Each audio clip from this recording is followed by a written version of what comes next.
তুই মানুষ কেন হইলি? এখন আল্লাহর আদালতে তুই কেমনে দাঁড়াবি? হিসাব কেমনে দিবি? গাছের কাছে যায় আবু বকর কাঁদতেন আর বলতেন, ইয়া লাইতানি কুনতু ওয়ারাকা মিনাশ শাজারা তুদাতুকাল, হায় আমি মানুষ না হইয়া যদি গাছের লতাপাতা হইতাম তো জীবজন্তু চাবায়া চাবায়া খায়া আমারে শেষ করে দিত, আল্লাহর কাছে আর দাঁড়াইতে হইতো না। এখন দাঁড়ায় কি জবাব? আরে ভাই, এরকম চিন্তা তো হওয়া দরকার ছিল আমার মতো জালিমের। কিন্তু আমাদের কারো চেহারার দিকে তাকাইলে তো মনে হয় না তার আখিরাতের ফিকির আছে। উদাসীন উদাসীন কেন রে ভাই? কে আমাকে গ্যারান্টি দিছে যে আমার মৃত্যু যন্ত্রণা হবে না? বলেন, কে গ্যারান্টি দিছে? আরে আবু বকর তো গ্যারান্টি পাওয়া মানুষ, আমাকে তোমাকে কে গ্যারান্টি দিল যে আমাদের কবরের আযাব হবে না? ওমর তো গ্যারান্টি পাওয়া মানুষ, ওমরু ফিল জান্নাহ আবু বকর ফিল জান্নাহ। আমাকে তোমাকে কে গ্যারান্টি দিল যে আমাদের কবরে যন্ত্রণা হবে না? কে গ্যারান্টি দিল যে জান্নাত পাওয়া যাবে? কে গ্যারান্টি দিছে? ভাবখানা এমন মরা এখন অনেক সময় বাকি আছে। আরে কে জানে এখানেও এমন মানুষ আছে যার কাফনের কাপড় দোকানে চলে আসছে।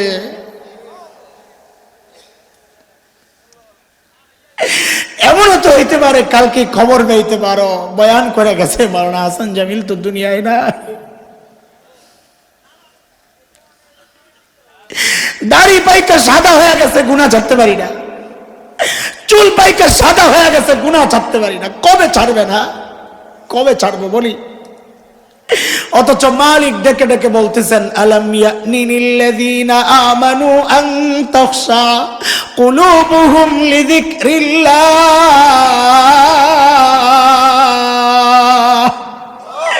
আরে ইমানদার, আল্লাহর ভয়ে বুকটা কেঁপে ওঠার সময় কি তোর হয় নাই? কবে হবে? এরে যুবক ভাই আমার, তোমার এই দামি হায়াতের একটা টাইম ফেসবুকে পায়, ইউটিউবে পায়, খেলোয়াড়রা পায়, গায়ক গায়িকা পায়, নায়ক নায়িকা পায়, সন্তান পায়, বিবি পায়, স্বামী পায়, ভাই বোন পায়, অফিস পায়, ব্যবসা পায়, সব পায়, সবাই পায়। পায় না কেবল মালিক। অথচ দুনিয়ার সব মাখলুক মালিককে টাইম দেয়, দেই না আমি আর তুমি? একটা গাছের দিকে তাকায় দেখো, তোমার কাছে মনে হতে পারে গাছটা এমনি দাঁড়ায় আছে। আরে না, গাছটা এমনি দাঁড়ায় রয় নাই, ওই গাছটা দাঁড়ায় দাঁড়ায় মালিকের তাসবিহ পড়তেছে। যে নিকৃষ্ট প্রাণী বইলা কুকুরটারে তাড়ায়া দাও, খবর নাই তোমার ওই কুকুরটাও রুকুর হালতে মালিকের তাসবিহ পড়ে। যে পোকামাকড় সাপ বিচ্ছুগুলো মেরে ফেলো, পিঁপড়েগুলো পায়ে ফেলো, খবর নাই ওইগুলো সাজদার হালতে মালিকের তাসবিহ পড়ে। এখন তোমার হাতে সময় নাই, কিন্তু একদিন কানবার বলবা, ইয়া লাইতানি কদ্দামতু লিহায়াতি, যদি কিছু পাঠাইতাম। সেদিন কাজ হবে না, কাজ হবে না, আওয়াজ আসবে, খুযুহু ফাগুল্লু, এগুলারে ধর, বান এগুলারে বেরি পড়া, সুম্মাল জাহিমা সাল্লু,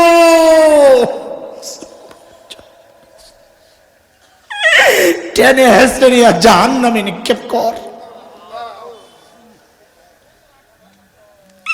ও ভাই আমার, সেই দিন আসার আগে আগে আখিরাতের জন্য প্রস্তুত হও। মালিক ওই কথাটাই ডেকে ডেকে বলছেন, ইয়া আইয়ুহাল্লাযীনা আমানুত্তাকুল্লাহ ওয়ালতানজুর নাফসুম মা কদ্দামাত লিগাদিন ওয়াত্তাকুল্লাহ। আলহামদুলিল্লাহ,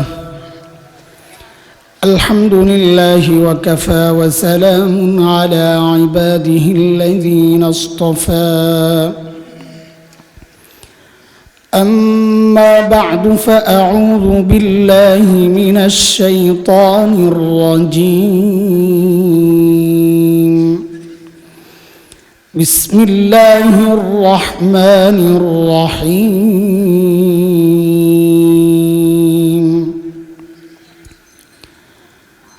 يا أيها الذين آمنوا اتقوا الله ولتنظر نفس ما قدمت لغد ولتنظر نفس ما قدمت لغد واتقوا الله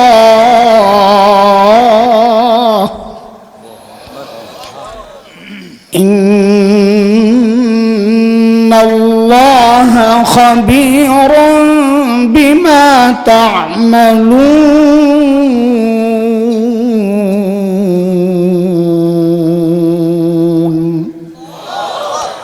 آمنت بالله صدق الله العلي العظيم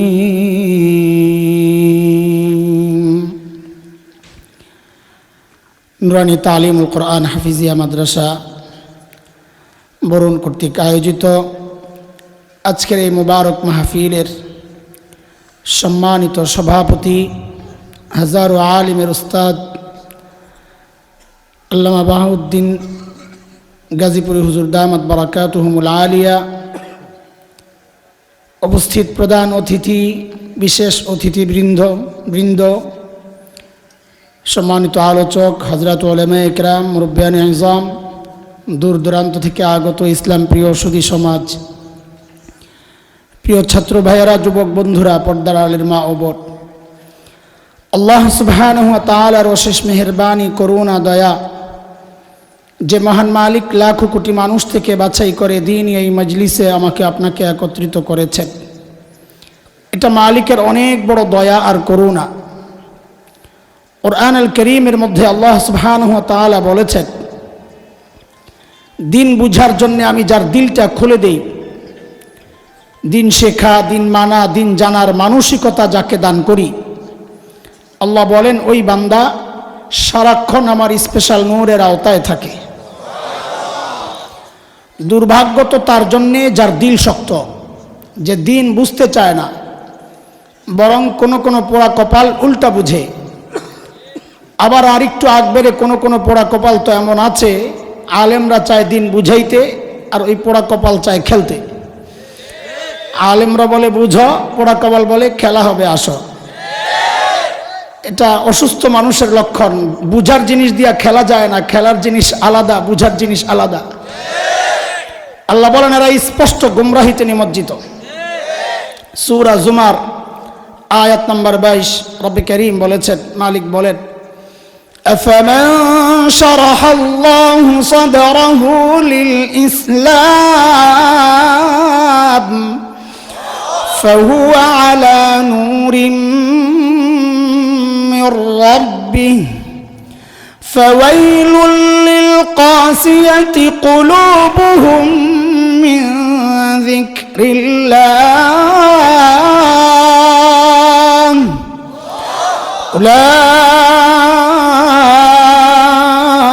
أولئك في ضلال مبين।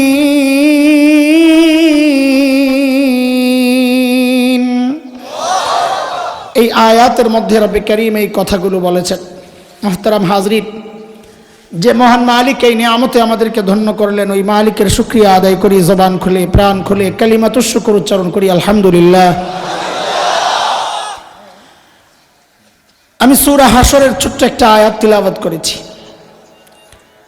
মালিকের কাছে তৌফিক চাই যেন এই আয়াতকে সামনে রেখে এমন কিছু কথা বের করে দেন যেগুলো আমার নিজের সাথে আপনাদের হেদায়েতের কারণ হয়। আপনারাও দোয়া করতে থাকেন। আল্লাহ সুবহানাহু ওয়া তাআলা এই আয়াতে আমাকে আপনাকে বড় মায়া করে ডাক দিয়েছেন, ইয়া আইয়ুহাল্লাযীনা আমানু। এই ডাকটা মালিকের বড় মায়ার ডাক। কোরআনে আল্লাহ মুসলমানদেরকে, ইমানদারদেরকে দুইভাবে ডেকেছেন। এক, ইয়া আইয়ুহান নাস, ও মানুষ। আরেক হচ্ছে ইয়া আইয়ুহাল্লাযীনা আমানু, ও ইমানদারেরা। হযরত মুফতি শফি রহমতুল্লাহ আলাইহি বলেন, এই দুই ডাকের মধ্যে অনেক পার্থক্য। কি পার্থক্য?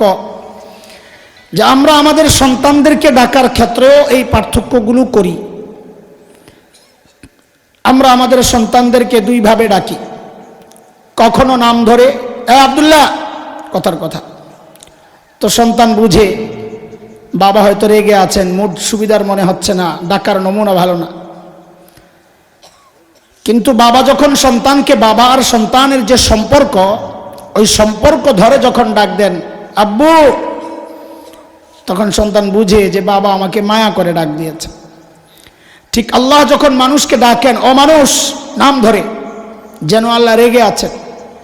কিন্তু আল্লাহর সাথে বান্দার যে সম্পর্ক, ঈমানের সম্পর্ক, ওই সম্পর্ক ধরে যখন ডাক দিয়ে বলেন ও ঈমানদারেরা, তখন বুঝে নেওয়া যে আল্লাহ তাআলা আমাকে আপনাকে বড় মায়া করে ডাক দিয়েছে। আমি যে আয়াতে কারিমা তিলাওয়াত করেছি, এই আয়াতের মধ্যে আল্লাহ মায়া করে ডাক দিয়ে বলছেন, ইয়া আইয়ুহাল্লাযীনা আমানুত্তাকুল্লাহ ওয়াল তানজুর নাফসুম মা কদ্দামাত লিগাদিন ওয়াত্তাকুল্লাহ।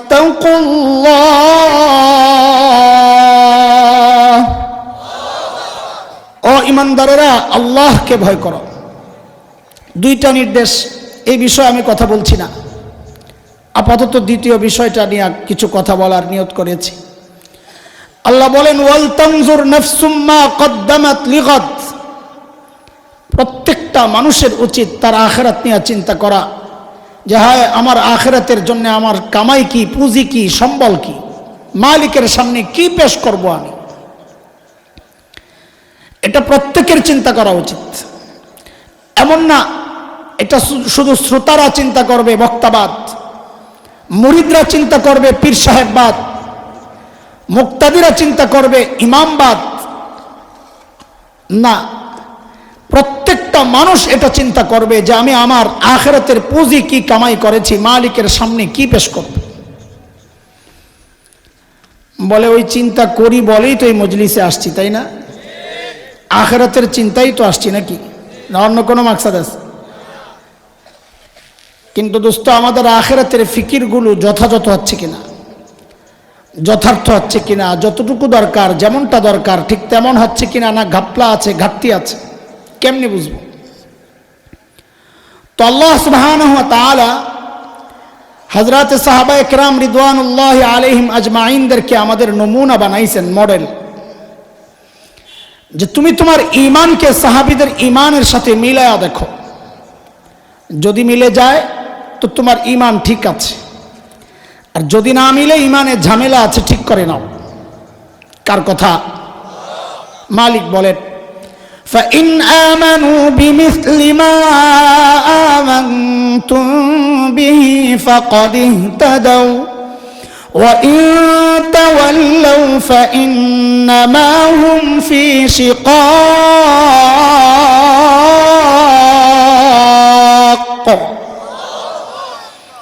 আল্লাহ বলেন তুমি তোমার তাকওয়াকে সাহাবীদের তাকওয়ার সাথে মিলাও।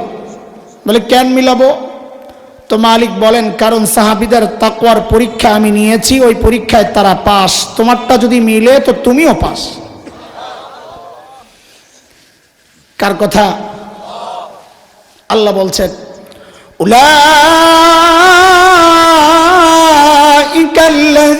ইমতাহানাল্লাহু কুলুবাহুম লিত্তাকওয়া লাহুম মাগফিরাতুন ওয়া আজরুন আযীম।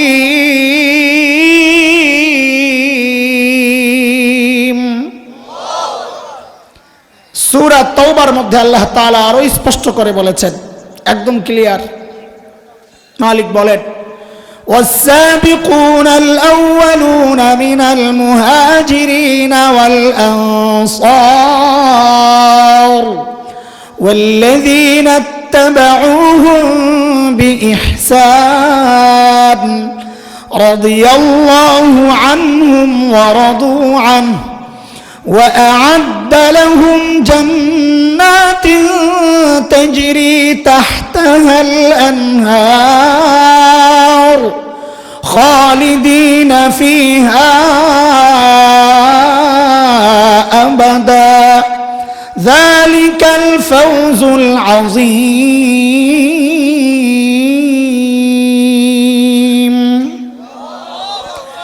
এই আয়াতে মালিক বলেন সাহাবীরা আমার উপর রাজি ছিল, আমিও রাজি, তাদের জন্য আমি জান্নাত তৈরি করে রাখছি। আল্লাহ সাহাবীদের জন্য জান্নাত, তো আমাদের কি হবে? তো আল্লাহ তাআলা বলেন এই আয়াতের মধ্যে ছোট্ট করে বলছেন ওয়াল্লাযীনা ইত্তাবাউহুম বিইহসান, যার ঈমান সাহাবীদের ঈমানের সাথে মিলে যাবে, যার আমল সাহাবীদের আমলের সাথে মিলে যাবে, আল্লাহ বলেন ও বান্দা তোমার উপরেও আমি রাজি, তোমার জন্য জান্নাত তৈরি করে রাখব। এই জন্য দোস্ত আমাদের আমলকে কাদের সাথে মিলাইয়া দেখতে হবে বলেন তো? আজানের আগে আপনি দুরূদ শরীফ পড়বেন কি পড়বেন না এটা আপনার ব্যাপার। তবে একজন আলিম হিসাবে এতটুকু অনুরোধ তো করতে পারি, ভাই আপনার এই আমলকে আপনি একটু সাহাবীদের আমলের সাথে মিলাইয়া দেখেন। যদি মিলে করেন, না মিলে ছেড়ে দেন, হিসাব সোজা। দরুদ শরীফ আপনি বসে পড়বেন না দাঁড়ায়া, শুয়ে পড়বেন না লাফায়া, এটা আপনার ব্যাপার, আমি কে বলার।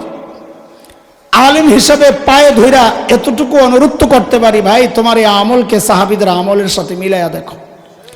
যদি মিলে যায় করো, জিলাপি একটা আমারও দাও, আর যদি না মিলে তো ছেড়ে দাও, তওবা করো। না ভেজাল আছে কথায় বলেন? কোনো ভেজাল নেই, একদম সহজ কথা, দিন সহজ। হ্যাঁ, সাহাবীদের আমলের সাথে আমাদের আমল হুবহু মিলবে না, মিললে তো আল্লাহ আমাদের ওই যুগেই পাঠাইতেন। ছোটবেলায় আমরা একটা গজল গাইতাম, আমি গজল গাইব না, এক লাইন শোনাইতেছি, কারণ এই বয়ানে বসে গজল গাওয়ার বিরুদ্ধে আমি বলি যে টাইম পাস করা, শুধু বুঝানোর জন্য একটা লাইন শোনাইতেছি খালি। ছোটবেলায় গাইতাম জন্ম যদি হতো মোদের রাসূল পাকের কালে, আহা রাসূল পাকের দেশে, ফুল স্টপ।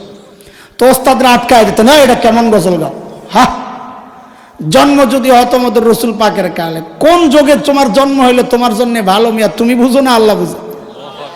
এখন বুঝি ইবাদত বাদ দিয়ে আল্লাহরে পরামর্শ দেওয়া শুরু করছো। আরে বেওকুফ, নবীর যুগে জন্ম হয়ে আবু বকর হইতা, এটার গ্যারান্টি কি? তুমি তো আবু জাহেলও হইতে পারতা। আমার মুহতারাম ভাই বলতেছিলেন একই বংশের মানুষ দুই রকম, তুমিও তো হইতে পারতা। আল্লাহ যে যুগে পাঠানো দরকার ওই যুগেই পাঠাইছেন। তবে একটা খুশির খবর আছে, ওই যে পাগলের সুখ মনে মনে, আমাদের একটা খুশির খবর আছে, শুনবেন নি আপনারা? খুশির খবর হইল, আচ্ছা এটা আগে বুঝালন, 2 মাস আগে টমেটো খাইছেন কয় টাকা কেজি? তখন 100-120। এ অল্প আওয়াজ আইলো, বাকিরা বাজার করে না, বেডিরা এমনি খেপে খামাখা আপনাকে বিরুদ্ধে। বলেন কত দিয়া খাইছেন? আচ্ছা 100ই ধরেন। এই 100 টাকার টমেটোটা ফ্রেশ ছিল না ভেজাল? বুঝা শুই না বললেন, ফরমালিন ছিল, তাই না? আপনাদের এলাকায় তো সবজি খুব চাষ হয়, বলেন তো টমেটো যখন ফুল সিজন থাকে তখন কত টাকা সর্বনিম্ন আসে? 10 টাকা, নিচেও আসে আরো, আমি খবর আছে। আচ্ছা 10 টাকাই ধরেন। এই যে 10 টাকার টমেটোটা খান, এটা কি ফ্রেশ না ভেজাল? একদম টাটকা, মাত্র ক্ষেতের থেকে আনছে, কোনো ভেজাল নেই তো, ফরমালিন নাই। কারবারটা দেখেন, ফরমালিন ওয়ালাটা খাইলেন কত দিয়া, আর ফ্রেশটা খাইতেছেন, উল্টা হয়ে গেল না? কারণ কি এটা বলেন তো? মাশাআল্লাহ, সিজন আনসিজনের ব্যাপার, এটাই দুনিয়ার নিয়ম। সিজনের জিনিস হয় ফ্রেশ, রেট হয় একুরেট, এটা আবার কম না, এটাই অরিজিনাল রেট। আনসিজন অফ সিজন, গড় সিজনের জিনিস হয় ভেজাল, কিন্তু রেট হয়। এটাই আমাদের সুখের একটা উপলক্ষ। একা একা যখন মালিকের সাথে কথাবার্তা চালাবেন, তো আল্লাহকে খুব শক্ত করে ধইরা বলবেন, আল্লাহ আমারে তো তুমি ইবাদতের সিজন নবী যুগে পাঠাও নাই, পাঠাইছো তো আনসিজনে, ফাসাদের জমানায়। তো বলে কি হয়েছে? বলে আমার ইবাদতে একটু ভেজাল হইতে পারে, আমলে একটু ভেজাল হইতে পারে, কিন্তু রেটটা বাড়াইয়া দিও। মনে মনে ভাবতেছেন যে আন্দাজি একটা মেরে দিলাম না? এই আন্দাজি কথা বলার জন্য এখানে আসি নাই, দায়িত্ব নিয়ে বসছি। একটা হাদিসের ইঙ্গিত এটা। নবী আলাইহিস সালাম বলেছেন, মান তামাসসাকা বিসুন্নতি ইনদা ফাসাদি উম্মতি ফালাহু আজরু, আলেম আছে কিছু দেখা যায়, বলেন বলেন, ফালাহু আজরু। কে রে বেটা, শাবাশ মুসাফা, একজনে সহি বলছে। আমি যদি ডাইরেক্ট এটা বলতাম তা আপনারা মনে মনে চিন্তা করতেন যে হুজুরে মনে হাদিসটা ভুল পড়লো নাকি। মুহাদ্দিসরা বলেছেন মিআ সহ যদি হাদিসটাকে বলা হয় তো হাদিসটা দুর্বল হয়ে যায়, মিআ ছাড়াই হাদিসটা সহি। ওই একজনে মিআ ছাড়াই বলছে। নবী বলেন, মান তামাসসাকা বিসুন্নতি ইনদা ফাসাদি উম্মতি ফালাহু আজরু শাহীদ। শেষ জামানায়, ফাসাদের জামানায়, অফ সিজনে আনসিজনে কেউ যদি সুন্নতকে আঁকড়ে ধরে, আল্লাহর নবী বলেন আল্লাহ তাআলা ওই সুন্নতের রেট বাড়ায়া দেন। বলে রেট বাড়ায়া কত দেন, কি দেন? তো নবী বলেন রেট বাড়ায়া আল্লাহ সুন্নতের জায়গায় শাহাদাতের মর্যাদা লিখে দেন। ওই বলেন তো এটা কি সাহাবীদেরকে বলছেন আল্লাহ নবী? বলে এই সাহাবীরা, তোরা সুন্নত মানলে আল্লাহ তাআলা সুন্নতের বদলায় শাহাদাতের মর্যাদা দিয়ে দিবেন বলছেন? তোরা যা মানবি তা পাবি। সাহাবীরা, তোরা যা মানবি, যা করবি তাই পাবি। কিন্তু আমার আখেরি জমানার আমার উম্মত যদি সুন্নতকে আঁকড়ে ধরে, যেহেতু ফাসাদের জমানা, ফিতনার জমানা, আখেরি জমানা, আন সিজন, অফ সিজন, তাদের আমল আল্লাহ তাআলা রেট বাড়ায়া সুন্নতের জায়গায় শাহাদাতের মর্যাদা বসায়া দিবেন। তাহলে কি বোঝা গেল? অফ সিজনে আমলের রেট বাড়ে, বোঝা গেল কিনা এই হাদিস দিয়া? না বুঝেন নাই? বাদ দেন। সাহাবীদের সাথে আমাদের আমলের মৌলিক পার্থক্যটা কি, এগুলা একটু ভূমিকার কথা বুঝা তারপরে ভিতরে ঢুকি। দেখেন, ছোটবেলায় আমরা লেখাপড়া করেছি, খেলাধুলাও করেছি। মাদ্রাসার পোলাপাই খেলাধুলা করছি, এটা শূন্য আবার দলিল বানায় না যে হাসান জামিল সাহেব খেলছে আর আমরা খেললে কি দোষ। আমার লেখাপড়াটাও আবার কইল, তাইলে সমস্যা নাই। আমরা লেখাপড়া করছি, ভালো মতোই করছি আলহামদুলিল্লাহ। সারা জীবন নিচ থেকে দাওরা পর্যন্ত ফার্স্ট হয়েছি জামাতে। এখন আমরা যেভাবে পড়ছি তোরা শুনলো অবাক হবি যে এইগুলা কি সম্ভব। ছোটবেলায় আমাদের ওস্তাদরা আমাদেরকে পড়াইতেন, বুঝাইতেন, সব যখন শোনায়া দিতাম যে এখন কি করবি আজ, এরা তো এই রিডিং মুখস্থ কর, এবারত মুখস্থ কর। তো বৈশা বৈশা কিতাবের এবারত মুখস্থ করাইতো। সেই এই এবারত যদি এখন তো করে শোনাই তো ওই যে বলবো যে মনে করে করে না, কারণ এটা এমনভাবে ঠোঁটের সাথে মিশে গেছে যে ঠোঁটের আগে চলে পড়া। আরবি ওই সাফাতুল মাসাতির মানে না, আমগরে পিড়ায় পিড়ায় পড়াইছে, এটা তো বললাম না। আমগরে হুজুরা কি করছে? পিড়ায় পিড়ায় পড়াইছে। তোরা তো পিড়া ছাড়াই পড়স ঘরে ঘরে। তো শুরু করলে কিতাব ঠোঁটের আগে পড়া চলে। আর নাসরুমাত কানাল খুরুজানা কানাল দুখুলু দাখিলুল কউদুবাতনা তলব তলব কানাল হারবু কানাল হাসু কিতে কানাল সাদর চুবানাল মাতরুমে এবরুসনাল খুলু দামে শারানাল লামসু ছোনা চলছে গাড়ি যাত্রাবাড়ি। নাহমির পড়ছি, পড়া বুঝাইছি, কিন্তু আবার এবারও তো মুখস্থ করে দেবে। দারসাদাকাল্লাহু তাআলা কে মুখতাসির মজবুতুল ইলমি নাহুরা মুবতাদি বাযি মুফরাদাত লুগাত মারিফাত ইস্তিকাওয়া যুবতি মুহিম্মাত তাসরিফ আসারি বা কাইফা তারবুনা ওয়া ওয়াজুদুর মারিফাতি রাব্বুনা সাদ খান্দানতুনা ইয়াদু বিওয়াফিকিল্লাহি তাআলা ওয়া আউনিহি। এটা তো 30 বছর আগের পড়া।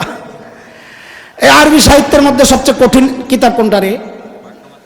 মাকামাতে হারিরি।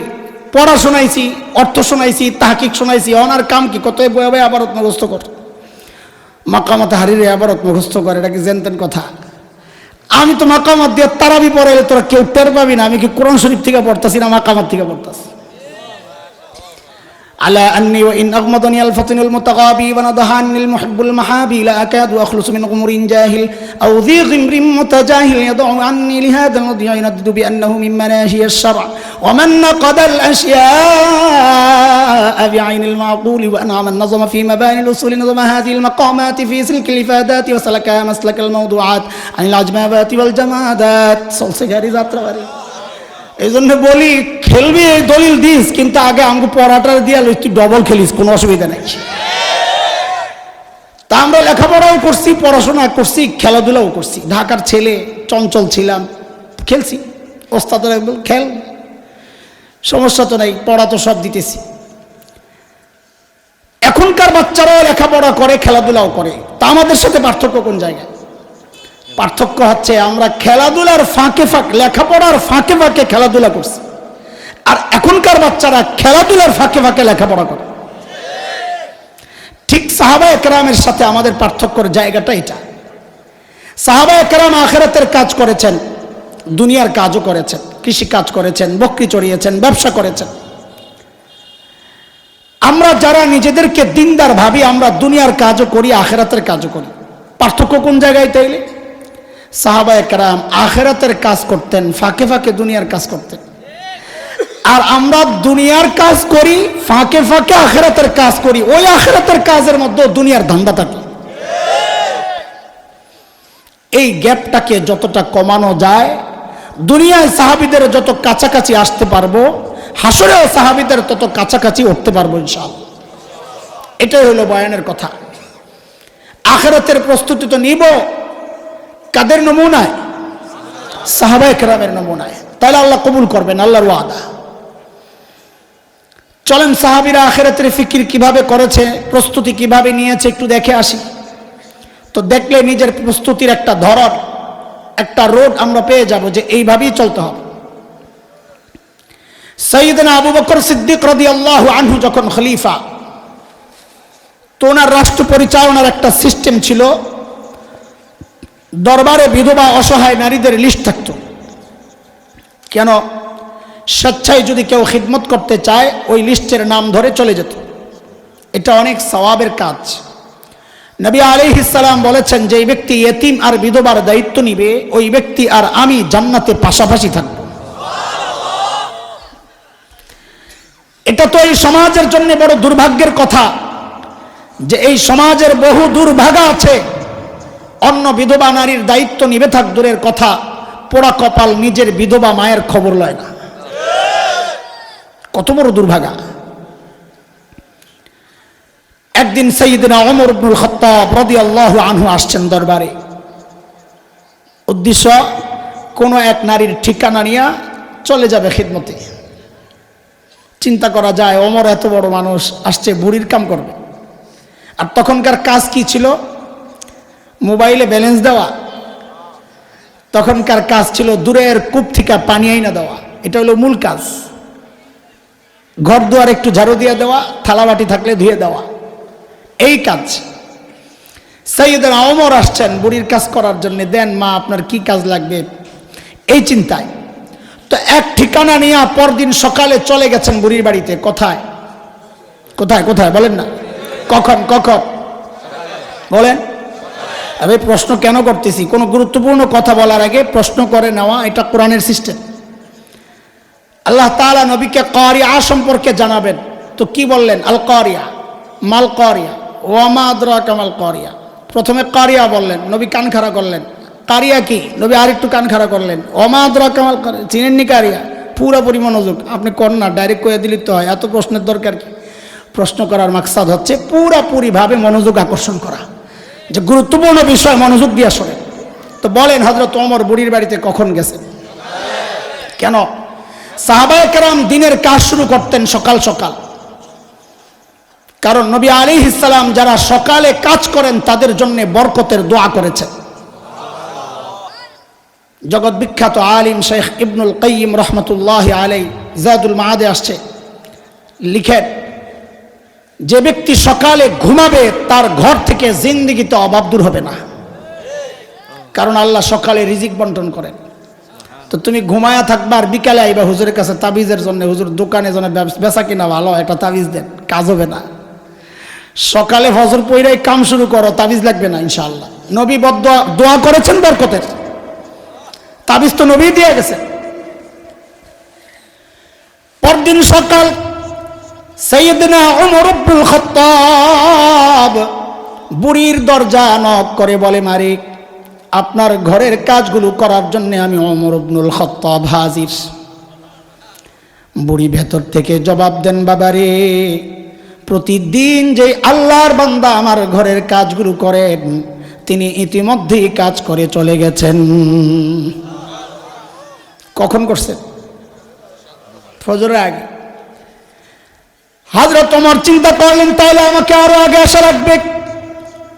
ওই চিন্তায় সাইয়েদনা ওমর ইবনুল খাত্তাব পরদিন ফজরের আজানের ওয়াক্ত বুড়ির দরজা নক করে বলে, মারে আপনার ঘরের কাজগুলো করার জন্য আমি ওমর ইবনুল খাত্তাব হাজির।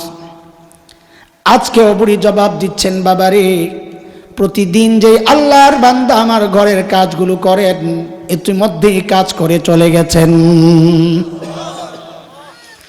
হযরত ওমর চিন্তা করলেন তাইলে আরো আগে আসা লাগবে। ওই চিন্তায় সাইয়েদনা ওমর ইবনুল খাত্তাব পরদিন তাহাজ্জুদের ওয়াক্ত বুড়ির দরজা নক করে বলে, মারে আমি ওমর ইবনুল খাত্তাব 3 দিন থেকে ঘুরছি না, আজকে নিশ্চয়ই আপনার ঘরের কাজগুলো পেয়ে যাব। হযরত ওমরকে অবাক করে বুড়ি আজকেও জবাব দিচ্ছেন, বাবারে প্রতিদিন যে আল্লাহর বান্দা আমার ঘরের কাজগুলো করেন ইতিমধ্যেই তিনি কাজ করে চলে গেছেন। কখন? চিনেননি তাহাজ্জুদের ওয়াক্ত কয়টা? 4টা, 3টা, 2টা, আর এটা কইবেন তো? হ্যাঁ ঠিক আছে, সমস্যা নাই। এটা তো মুফতি সাহেবদের কথা, আমার কাছে একটা ডিজিটাল ব্যাখ্যা আছে, শুনবেন নি আপনারা? এই যুগের পোলাপাইন ফেসবুক আর ইউটিউব বন্ধ করে যখন ঘুমাইতে যায় ওটা হলো তাহাজ্জুদের ওয়াক্ত। এতে করে সবচেয়ে বিপদে আছে রাত্রে যারা চুরি করতো ওই বেটারা। যেই ঘরেই যায় দরজা জানালার চিপা দিয়া যখন দেহে ভিতরে মানুষ ঘুমাইছে নি, দেখে কোনো না কোনো আল্লাহর বান্দা আসমানের দিকে মোনাজাত ধরে শুয়ে রইছে। আরে ঠিক নেই, আবার হাসে ভাই, এগুলা শরম লাগে না? তো গজব ছাদে আসে, গজব আইসা পড়তো। ওই যে মাওলানা বলছে আমাকে মামু লাগে না, ও মামুন আপনি? হ্যাঁ, ঠেক দিয়া রাখছে তো ওই পোলাবাড়ির তেলাওয়াতে। বেটা তোরা তো ফেসবুক আর ইউটিউব আর ইন্টারনেট চালায় সারা রাত আজাব রে খালি টানস, আর আমাদের বাচ্চারা তিলাওয়াত করে করে ওটিরে ঠেলে, ওই লড়াই চলতেছে।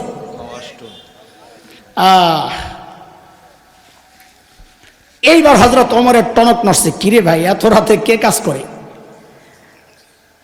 কাজের দরকার নাই আমার, আগে বুজুর্গকে বের করা লাগবে। পরদিন এশার নামাজের পর সাইয়েদনা ওমর ইবনুল খাত্তাব রাদিয়াল্লাহু আনহু বুড়ির দরজার সামনে এক ঝোপের আড়ালে চুপচাপ বসে আছেন। দেখবেন এত রাতে কে কাজ করার জন্য আসে। হযরত ওমর লক্ষ্য করলেন গভীর রাত এক আল্লাহর বান্দা পা টিপে টিপে চোরের মতো বুড়ির বাড়ির দিকে আগাচ্ছে। হযরত ওমর রেডি, আসে দেখি কেডা। যেই না কাছে আসছে ওমর দাঁড়ায় গেছেন, মানেন বাপরে ওমরের যে আওয়াজ, রাতও গভীর, মানুষটাও একা। আমি এমন কোন সিচুয়েশনে যদি পড়তাম, হঠাৎ আমার সামনে যদি কেউ আইসা বল দেখ, আমার কাপড় সাপড় নষ্ট করে। হযরত ওমরের আওয়াজে ওই ব্যক্তি ভয় পাবেন থাক দূরের কথা, উল্টা হযরত ওমর যাকে দেখছেন দেখে নিজেই চমকায়া গেছেন। দেখেন ইনি আর কেউ না, খলিফাতুল মুসলিমিন আবু বকর সিদ্দিক রাদিয়াল্লাহু তাআলা। ওমর তো অবাক হয়ে গেছে, আবু বকর আপনি?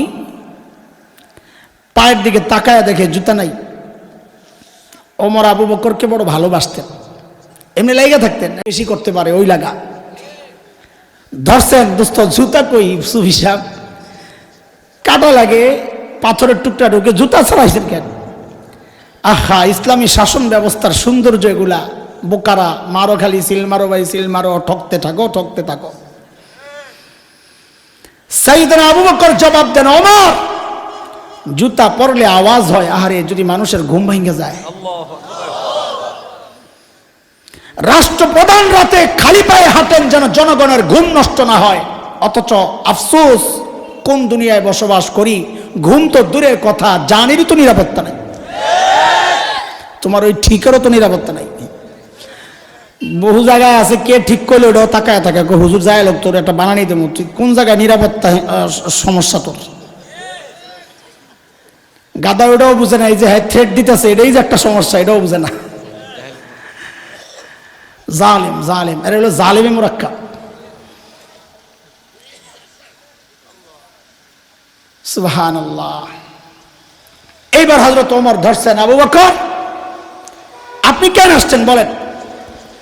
সারাদিন প্রশাসনিক কাজে ব্যস্ত থাকেন, রাতে একটু ঘুমাবেন, তা না আপনি আসছেন বুড়ির বাড়ির কাজ করার জন্য। কেন রে ভাই, আমরা কি মরে গেছি? এই কাজগুলো আমাদেরকে দেওয়া যেত না?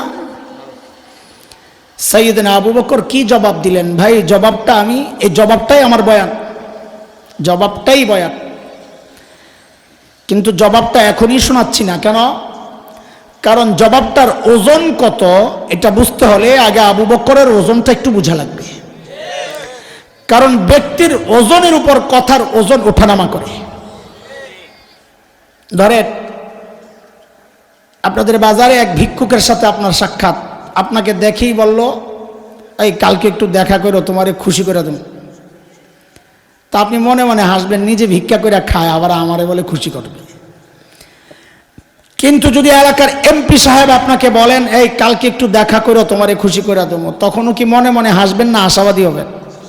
কেন? কথা তো একটাই, ওই যে ব্যক্তির ওজন বেড়ে গেছে তো কথারও ওজন বেড়ে গেছে।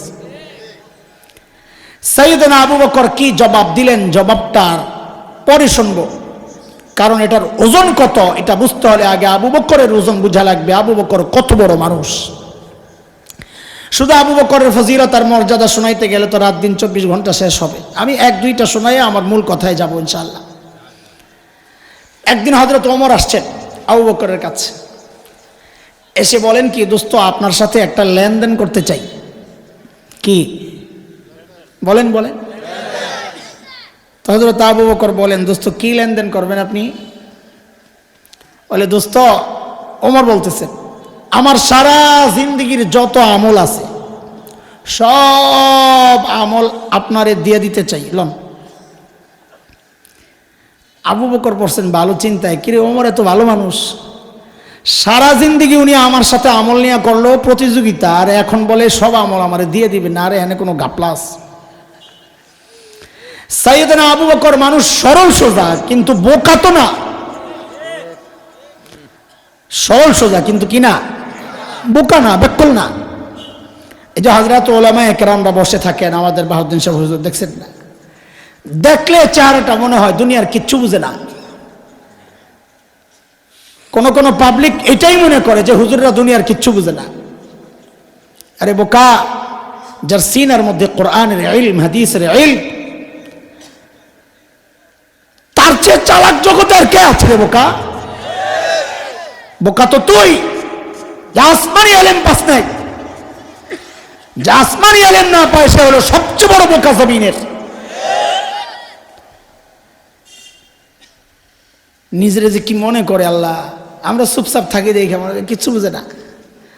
আমাদের একজন বড় মুফাসসির ছিলেন আল্লামা মুস্তাফা আল হুসাইনি রহমতুল্লাহি আলাইহি, মনে আসেনি না?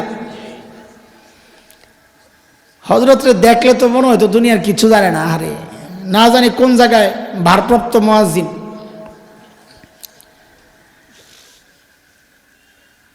মুফতি দেলাওয়ার শাহ হুজুর এই গল্প শোনাইছেন, রিওয়ায়াত মুত্তাসিল।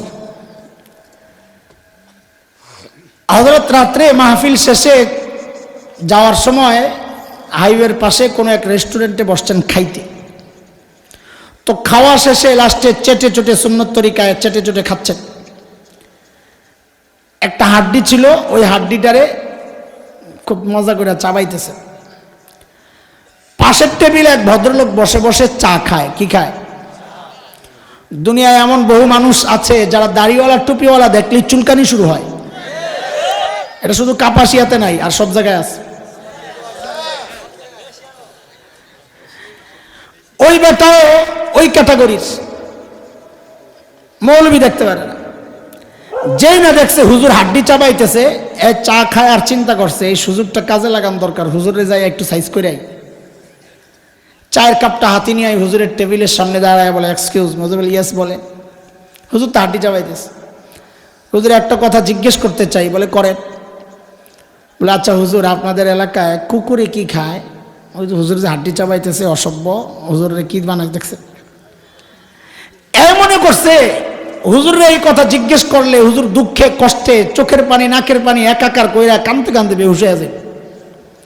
কিন্তু এত টের পায় না এই যে ভীমরুলের বাসায় হাত দিছে। যেই না জিজ্ঞেস করছে হুজুর আপনাকে এলাকায় কুত্তায় কি খায়, হুজুরের ওর দিকে তাকায় না, হাড্ডি চাবায় আর আস্তে করে কয় আমগো এলাকায় কুত্তায় চা খায়।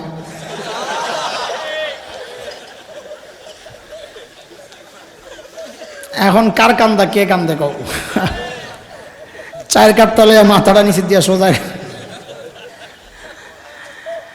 কাসেম নানতুবি রহমতুল্লাহ আলাই কত বড় মানুষ, দারুল দেওবন্দের অন্যতম প্রতিষ্ঠাতা, ইংরেজ বিরোধী আন্দোলনের অন্যতম সিপাহ সালার, গোটা ভারতের কেবল মুসলমান না স্বাধীনতাকামী হিন্দুরা পর্যন্ত যার অঙ্গুলি ইশারায় উঠে বসে।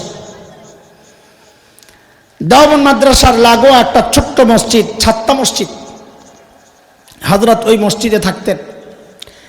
ইংরেজরা টের পায়া মসজিদ চারদিক থেকে ঘেরাও করছে, হযরতকে গ্রেফতার করবে। তো ভিতরে ঢুকছে, মসজিদের ভিতরে ঢুকে হযরত মসজিদের ভিতরেই ছিলেন, একটা গেঞ্জি গায়ে দেওয়া, লুঙ্গি পরা, মসজিদ ঝাড়ু দেয়, সাদা সিধা জিন্দিগি। তো ইংরেজরা ঢুকেই দেখে এক বেটা মসজিদ ঝাড়ু দেয়, এরা মনে করছে এটা তো কাসেম নানতুবি না, মসজিদ ঝাড়ু দেয়। এরা তো মানুষ চিনে, চেহারা চিনে না, কারণ তো ওই ক্লিক আসছিল না, তো ফেসবুক আসছিল না।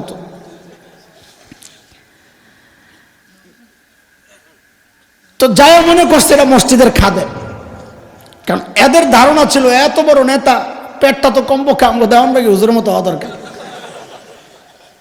পাবলিক তো এখন এমনই হয়েছে, যত বড় পেট মনে করে তত বড় পিসাব, আর যত বড় উঁচা টুপি মনে করে তত বড় মুফাসসির, নামের আগে পরে যত লম্বা লেঞ্জা লাগান যায় তত বড় হুজুর। তো যা কাসেম নানতুবি কি জিজ্ঞেস করতে চাই, কাসেম নানতুবি কাহায়, ওই কাসেম নানতুবি কই, কাকে জিজ্ঞেস করতেছে? এখন কাসেম নানতুবি বলছেন ভালো বিপাকে, যদি বলেন मैं हूं, আমি কাসেম নানতুবি, তো গ্রেফতার করে। আর যদি বলেন মুঝে পাতা নেই, আমি জানি না, তো মিথ্যা হয়। কাসেম নানতুবিকে আল্লাহ এক মাথা দিছিলেন, উপস্থিত জবাব দেওয়ার ক্ষেত্রে ওনার কোনো জুড়ি ছিল না, বেমেসাল বেনজির। এক হিন্দু পণ্ডিতের সাথে মোনাজারা, বহস, তর্কযুদ্ধ। তো বৈঠকে বসার আগে খাইতে বসছেন একসাথে সবাই মিলা। তো হিন্দু তো অনেকটি খাইছে, কাসেম নানতুবি তো খাইছেন অল্প, বুজুর্গ মানুষ। এটা হাদিসেরই কথা, আল মুমিন ইয়াকুলু ফি মিআন ওয়াহিদ, মুমিন এক আঁতে খায়, অল্প খায়, কাফেররা ফি সাবআতি আমা, অনেকটি খায়। হিন্দু পণ্ডিত অনেকটি খাইয়া দেখছে হুজুর অল্প খাইছে, মানসিকভাবে পর্যদস্ত করার জন্য, দুর্বল করার জন্য একটা হামলা আগে চালাই। কয় মোল্লা সাহেব, খানায় তো আপনি আমার সাথে হাইরা গেলেন, বহসে কেমনি জিতবেন? মানসিক এটা একটা প্রেশার। কাসেম নানতুবি বড় আজীব মানুষ, ভাঙ্গে পড়েন নাই। যেই না এই কথা জিজ্ঞেস করছে, আসতে একেবারে দুনিয়া কিছু বোঝে না, ভাই খানা নিয়ে যদি প্রতিযোগিতা করতে হয় তা আমার সাথে না, যাই মহিষের সাথে করো। আল্লাহ আজীব এক মাথা দিছিলেন কাসেম নানতুবিকে। যেই না জিজ্ঞেস করছেন কাসেম নানতুবি কাহায়, কাসেম নানতুবি কি করছেন, যে জায়গায় দাঁড়ায়া ছিলেন ওখান থেকে সইরা এখানে আসছেন। তো আগের জায়গাটা ফাঁকা হয়েছে না, এমন একটা ভাব লইছেন যে কথাটা বুঝতে একটু দেরি হয়েছে। কিরে বেটা, হ্যাঁ ক্যা বাত? ও আচ্ছা কাসেম নানতুবি, ও তো আমি ইহা থে, একটু আগে এখানে ছিল তো, কথা তো মিথ্যা না, একটু আগে তো এখানেই ছিল, আমি তো সৈরে জায়গায় আইছি। ইংরেজরা মনে করছে একটু আগে এখানে ছিল, এখন বুঝি পালাই গেছে। মোল্লার কি হয় না, আরে কথা কোন হেডলাইনে আলোচনা চলতেছে এটা তো মনে করাই দিতে হবে। মোল্লা কি হয় না, সাইয়েদনা আবু বকর, মানুষ সরল সোজা কিন্তু কিনা। সূরা লাহাব যখন নাজিল হয়েছে, আচ্ছা আবু বকরের একটা শুনবাটা। তা আবু লাহাবের বউ উম্মে জামিল বিনতে হারব ইবনে উমাইয়া, এর ব্যাপারেও তো আসছে সূরা লাহাবে, তুইও আয়, তোরও সাইজ করই। উম্মে জামিল তো খেপে গেছে পুরা, আমার বিরুদ্ধে কথা, খুব কর করে বেরিয়েছিল দেমাগি। মুফাসসিররা লেখেন রাস্তায় যখন চলতো তো বোঝা যাইতো না বেড়া না বেড়ি, শাহবাগের স্লোগান কন্যা বর্তমানের। উম্মে জামিল একটা পাথর লইছে, নবীকে মারবে। মসজিদে ঢুকছে, নবী আলাইহিস সালাম মসজিদে হারামে তিলাওয়াত করতেছেন, সাইয়েদনা আবু বকর পাশে বসে বসে পাহারা দেয়। আর আবু বকর পাহারা দিয়ে যে কত মার খেয়েছে। আবু বকর দেখছেন উম্মে জামিল আসতেছে হাতে পাথর, তো নবীর কানে কানে বলতেছেন, ইয়া রাসূলুল্লাহ, উম্মে জামিলের মতিগতি ভালো মনে হচ্ছে না, পাথর হাতে। নবী আলাইহিস সালাম বলেন, আবু বকর আপনি পেরেশান হইয়েন না, এরে আসতে দেন, উম্মে জামিল আমাকে দেখবেই না, আমার দেখবেই না। কেন? কারণ কোরআনে আল্লাহ আগে জানায় রাখছেন নবীকে, সূরা বনী ইসরাঈল আয়াত 45, فَإِذَا قَرَأْتَ الْقُرْآنَ جَعَلْنَا بَيْنَكَ وَبَيْنَ الَّذِينَ لَا يُؤْمِنُونَ بِالْآخِرَةِ حِجَابًا مَسْتُورًا। নবী আপনি যখন তিলাওয়াত করবেন, আপনার আর বেঈমানদের মাঝখানে আমি নিরাপত্তা পর্দা দিয়ে দিব, এরা আপনাকে দেখবে না। উম্মে জামিল পাথর হাতে নিয়ে আয়া খালি এরকম খোঁজে। আবু বকর তো বুঝছে, তুমি তো দেখো না। এখন জিজ্ঞেস করে, আয় মোল্লা, তখন তার মোল্লা কয় নাই, যা কইছে ওটারে বর্তমান শব্দ দিয়ে তর্জমা করলাম আর কি। আয় মোল্লা, তোর দোস্ত কই?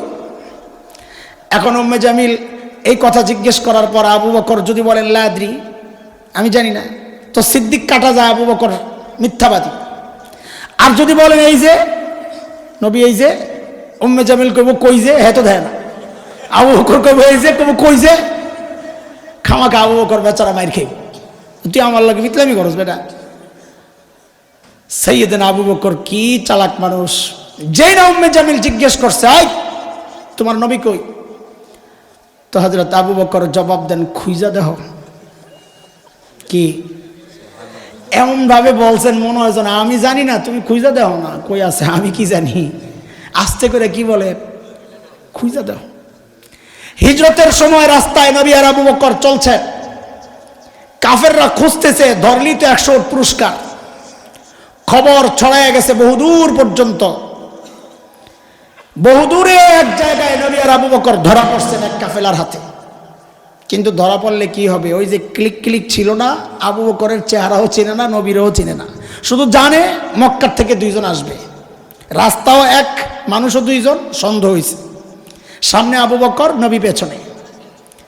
জিজ্ঞেস করছেন আবু বকরের ধৈরাই, মাম্মাক, তোমার সাথে এই লোককে? এখন আবু বকর যদি বলেন লা আরিফ, আমি চিনি না, তো সিদ্দিক কাটা যায়, আবু বকর মিথ্যাবাদী হয়। আর যদি বলেন ইনি আমার নবী, তো নবুয়ত শেষ হয়, ধৈর্য নিয়ে মেরে ফেলে। আবু বকর মানুষ কি চালাক, আল্লাহু আকবার। সাথে সাথে দেরি করেন নাই, দেরি করলে সন্দেহ করবে, সাথে সাথে জবাব দিয়ে দিলেন, হাযার রাজুল ইয়াহদিনি, এই লোকটা আমারে রাস্তা দেখায়। এখন সমস্যায় আপনি যেই বললেন, যেটা বুঝা আল্লাহু আকবার বলছেন, বিষয়টা না, এরা তো এটাই মনে করছে যে পাহাড়ি এলাকা, মনে হয় এ বেটা চিনে না, ওই পিছনের বেটা পিছন থেকে খালি কয় ডাইনে বামে, সোজা যান, ডাইনে যান বামে, মনে করছে ওই রাস্তা দেখা। কিন্তু আবু বকর তো একটু শব্দ উজ্জ্বল রাখছেন, হাযার রাজুল ইয়াহদিনি ইলাল জান্নাহ, এই লোকটা আমারে জান্নাতের রাস্তা দেখায়। সাইয়েদনা আবু বকর কি ছিলেন না? মোল্লারা কি হয় না রে, আরে কথা বল। জানি আপনাকে কষ্ট লাগতেছে এই কথাগুলো, এটা বাস্তবতা, খামা কাম করে ব্যাককল মনে করে ধরা খাইয়েন না, এলে চা খাওয়ান লাগবে আবার। সাইয়েদনা ওমর যখন বললেন, আবু বকর আমার সারা জিন্দেগির আমল আমি আপনাকে দিতে চাই, আবু বকর আস্তে করে বললেন, ওমর বুঝলাম, কিন্তু একটু বলেন না আমার কি দেওয়া লাগবে। আবার আমার সারা জিন্দেগি চাননি, আবার তো মুসিবত। ওমর বলেন, আবু বকর না, বেশি কিছু চাই না। বলে কমটা কি? বলে ওমর, ওই যে হিজরতের সময় সাউর গুহায় নবীর সাথে যে 3 দিন লুকায়া ছিলেন আবু বকর, ওই 3 দিন আমাকে দিয়ে দিবেন, বিনিময়ে আমি আমার সারা জিন্দেগির আমল আপনাকে দিয়ে দিব। কয়দিন? কয়দিন বলেন না, কয়দিন? বিনিময়ে, বিনিময়ে মিলল, হিসাব মিলল, তাইলে নিশ্চয় এখানে কোনো গোমর আছে। সাইয়েদনা ওমর কি বুঝলেন গোমর? কি গোমর এখানে যে ওমর বুঝে গেলেন যে আমার সারা জিন্দেগির আমলের চেয়ে 3 দিন আবু বকরের দাম বেশি। কি ছিল সেই গোমর? একটু শুনবেন নি গোমরটা? চলেন যাই। সাউর গুহায় ঢুকতে হবে। সুর বলেন না আবার। যে গুহায় নবী আর আবু বকর হিজরতের সময় লুকাইছেন, কোন গুহা? সাউর। আচ্ছা, গুহায় পরে ঢুকেন, আগে গুহার মুখটারে একটু বন্ধ করে লই চলেন। আপনাদের ওয়াজের পরীক্ষা হইবে আজকে। ওয়াজ কত মুখস্থ রাখেন আপনারা দেখি। সঠিক উত্তরদাতারে নুরানি তালিম কোরআন মাদ্রাসার পক্ষ থেকে পুরস্কার দেওয়া হবে। আসেননি হুজুর আপনারা কেউ? জামাই আছে? জামাই আছে, শ্বশুরের পক্ষ থেকে পুরস্কার দিবে। আচ্ছা, না দিলে আমরাই দেব ইনশাল্লাহ। দেখি আপনারা ওয়াজ কত মুখস্থ রাখছেন। বলেন তো, গুহার মুখের মধ্যে কে কে বাসা বানাইছিল? মাকড়সা। কো দেখেন পোলাপেন ওয়াজ মুখস্থ আছে। আল্লাহ, মাশাআল্লাহ, সাবাস। পুরস্কার এই জায়গায় না, সামনে। এইবার বলেন, কবুতরে ডিম পারছিল কয়টা? ডিম নাই কবুতর কি বামজা কবুতর? আন্দাজ এটা কয়ে দিল। কয়টা? 2টা। আর আসেনি কোনো মতামত? কথা কয় না।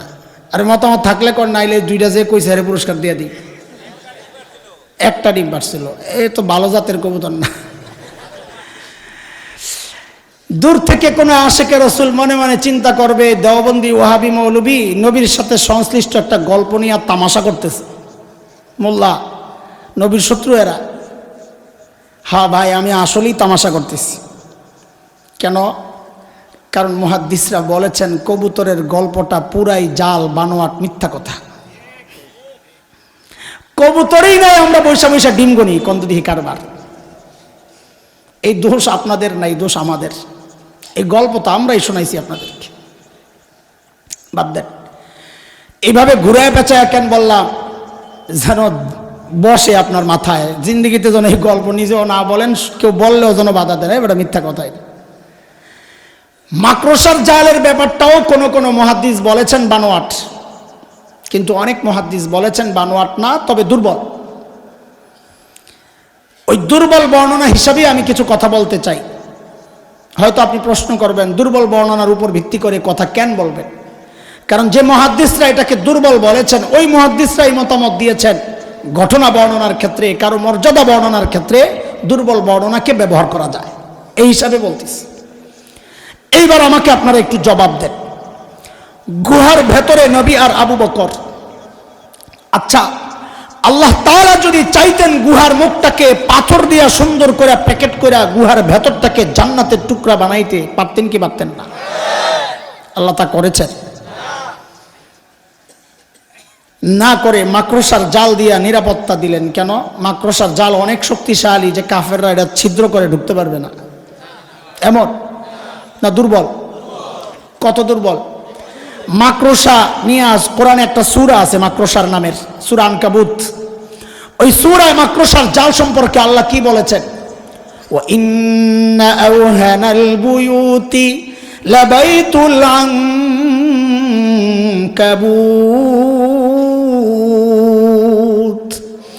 জগতের সবচাইতে দুর্বল ঘরের নাম হচ্ছে মাকড়সার ঘর। তাইলে এই দুর্বল ঘর দিয়ে আল্লাহ নবী আর আবু বকরের নিরাপত্তা ব্যবস্থা তৈরি করলেন কেন? আল্লাহ আমাকে আপনাকে দেখায়া দিচ্ছেন, এরে বান্দা দেখ, আমি যদি আমার দিন বাঁচাতে চাই তো লাখো সৈন্যের দরকার হয় না, ট্যাঙ্ক কামান সাবমেরিন আর পারমাণবিক অস্ত্র যুদ্ধ বিমানের দরকার হয় না। আমি আমার দিনকে বাঁচাতে চাইলে মাকড়সার জাল দিয়েই বাঁচাইয়া দিতে পারি। দরকার হচ্ছে আবু বকরের ঈমান। কি দরকার? ঈমান ঠিক করো। শক্তির কারণে কোনোদিন মুসলমান পরাজিত হয় নাই। মুসলমান যদি কোথাও পরাজিত হয়েছে তো ঈমানি দুর্বলতার কারণে পরাজিত হয়েছে। শেখ ওমর মুখতার রহমতুল্লাহি আলাইহি শতাব্দীর অন্যতম শ্রেষ্ঠ বিপ্লবী বীর, লিবিয়ার দখলদারদের বিরুদ্ধে সশস্ত্র প্রতিরোধ লড়াই করছিলেন। দখলদাররা সিদ্ধান্ত নিল গোটা এলাকায় বম্বিং করে শেষ করে দিবে। হিতাকাঙ্ক্ষী কাছের একজন এসে বলে, হযরত, এলাকা ছাড়া লাগবে। বলে কেন? বলে তারা বম্বিং করবে, আমাদের কাছে তো বিমান বিধ্বংসী অস্ত্র নাই, আমরা তাদেরকে কিভাবে মোকাবেলা করব? শেখ ওমর মুখতার ইমান দীপ্ত এক জবাব দিয়েছেন পাল্টা প্রশ্ন করে, প্রশ্নটাই জবাব। শেখ ওমর মুখতার জিজ্ঞেস করেন, আচ্ছা বলো তো ওদের বোমারু বিমানগুলা কি অনেক শক্তিশালী? তো বলে হ্যাঁ অনেক শক্তিশালী। ওই কত শক্তিশালী? ওই বিমানগুলা আরশের উপর দিয়ে যায় না আরশের নিচে দিয়ে যায়? আরে কি কর না কর, কই আরশ, কোথায় সাত আসমান, কোথায় মহাশূন্য, এর কত নিচে দিয়ে বিমানগুলা যায়? তো শেখ ওমর মুখতার বলেন, থুরো তাইলে ভয় পেয়ে লাভ কি? তুমি যেমনে কইতেছিলে আমি তো মনে করছিলাম না জানি আরশের উপর দিয়ে যায়। আরে আরশের উপর দিয়ে গেলে না আমি ভয় পেতাম যে আমাকে রক্ষা করবেন যে আরশের মালিক। যদি আরশের মালিকের উপর বম একটা পড়ে তো আমারে বাঁচাবেন কি? আমার মালিক যদি ঠিক থাকে তো আমার কোনো টেনশন নাই। তিনি মূলত সূরা আত-তাওবার শেষ আয়াতের তরজমা শোনাইছেন, যে আয়াতের মাধ্যমে মালিক নবী আলাইহিস সালামকে সান্ত্বনা দিয়েছেন এই বলে, ফাইন তাওয়াল্লাউ ফাকুল হাসবিয়াল্লাহ লা ইলাহা ইল্লাহু আলাইহি তাওয়াক্কালতু ওয়া হুয়া রাব্বুল আরশিল আযীম।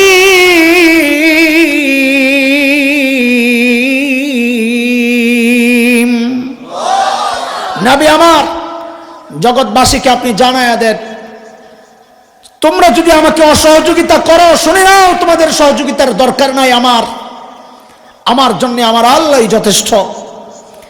আমার ভরসা কেবল তার উপর, তিনি ছাড়া কোনো মাবুদ নাই। তার ক্ষমতা জানো, তিনি আরশে আজিমের মালিক। যার মালিক আরশে আজিমের রব, তাকে পরাজিত করতে পারে এমন কোন শক্তি দুনিয়ায় জন্ম নেয় নাই, নেবেও না। এটাই হচ্ছে অতীতের ইতিহাস। এখন তো ওই রব মারা গেছেন, হসপিটালে ভর্তি, ঘুমায় আছে, অপশন নিছে, বুড়া হয়ে গেছে না, সিস্টেম আগেরটা এখনো। সূরা আহজাব আয়াত 62 মালিকের ঘোষণা এটা, সুন্নাতাল্লাহিল্লাতী ক্বাদ খালাত মিন ক্বাবল ওয়ালান তাজিদা লিসুন্নাতিল্লাহি তাবদীলা। আমার সিস্টেম আগে যা ছিল এখনো তাই, আমার সিস্টেম অপরিবর্তনীয়, পরিবর্তন হয় না।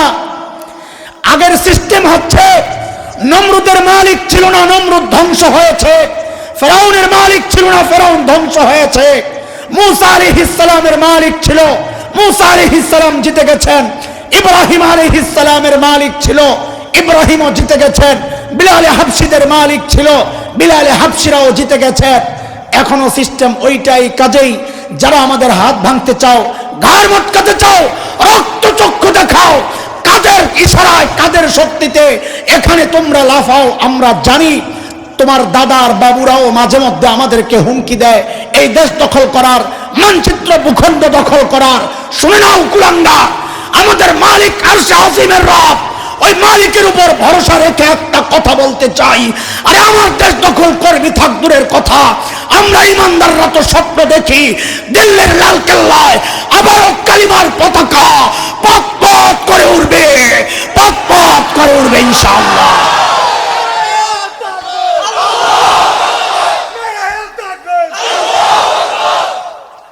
আমরা চুপচাপ থাকি আর মানি এটা না, আমরা দুর্বল। আমাদের সবচেয়ে বড় শক্তি ইমানই শক্তি। মৃত্যুর ভয় দেখায় না, ইমান কবুল করেছে, মৃত্যুর ভয়কে উপেক্ষা করে। কথা বলেন কেন? কারণ এই শরীরের মালিক তো আমি না, আমি তো জান্নাতের বিনিময়ে আমার জীবনকে মালিকের কাছে বিক্রি করে দিয়েছি। এইটা নিয়ে এখন আমার মায়া করার কিচ্ছু নাই।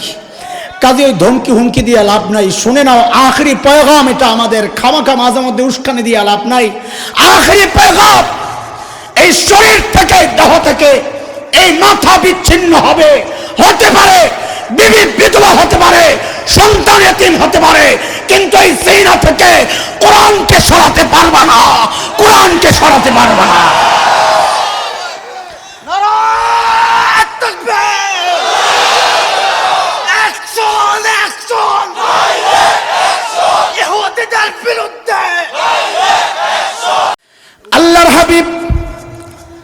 সাইয়েদনা আবু বকরের কোলে মাথা রেখে ঘুমাচ্ছিলেন। নবী ঘুম থেকে উঠে দেখেন যে আবু বকরের চেহারার মধ্যে চিন্তার ছাপ। নবী জিজ্ঞেস করলেন, আবু বকর আপনি এত চিন্তিত কেন? সাইয়েদনা আবু বকর জবাব দিলেন, ইয়া রাসূলুল্লাহ, ওই যে গুহার মুখের দিকে তাকায়া দেখেন কাফেররা আশেপাশে হাঁটা চলা করছে। লাউ আন্না আহাদাহুম ইয়ানজুরু ইলা কদামাই,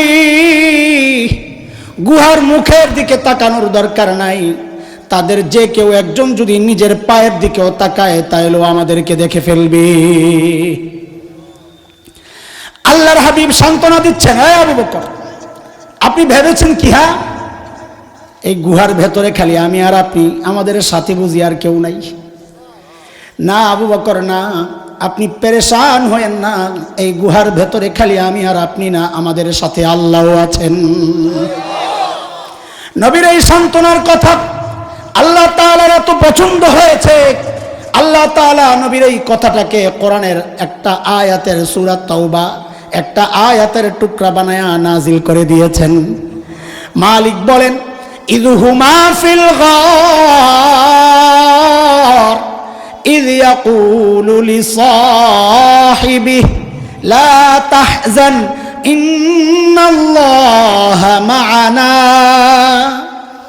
দুইজন যখন গুহায়, একজন যখন তার সঙ্গী সাহাবীকে বললেন, নবী যখন তার সাহাবীকে বললেন, এই আবু বকরের মর্যাদা শুনাইতেছি, নবী যখন তার সাহাবীকে বললেন, এখানে সাহাবী মানে কে? বলেন বলেন বলেন, মানিটা কি? মানি হচ্ছে সাইয়েদনা আবু বকর যে নবীর সাহাবী, আল্লাহ তাআলা এটা কোরআনে স্বীকৃতি দিয়ে দিয়েছেন, সুবহানাল্লাহ। কাজে আবু বকর সাহাবীটাকে অস্বীকার করলে তার ঈমান চলে যাবে, কারণ আল্লাহ স্বীকৃতি দিয়েছেন আবু বকর নবীর সাহাবী। ইযহুমা ফিল গার ইয ইয়াকুলু লিসাহিবিহি, দুইজন যখন গুহায়, একজন যখন তার সাহাবীকে বললেন, আবু বকর আপনি ঘাবড়ায়েন না, আল্লাহ আমাদের সাথে আছেন। হযরত ওমরের তো এটা শুই নাই টনক নড়ছে, বাপরে সারা জিন্দেগি আমল কইরা কি পাইলাম, আবু বকর 3 দিন থেকে কি পায়া গেছে, আমাদের ধরা ছোঁয়ার বাইরে চলে গেল আবু বকর। কেন কেন? কারণ আল্লাহর হাবিব সাইয়েদনা ওমরের কি মূল্যায়ন করেছেন, ওমরের চিন্তা, নবী আমাকে কি মূল্যায়ন করেছেন, নবীর সাথে আমার সম্পর্কের লেভেলটা কি।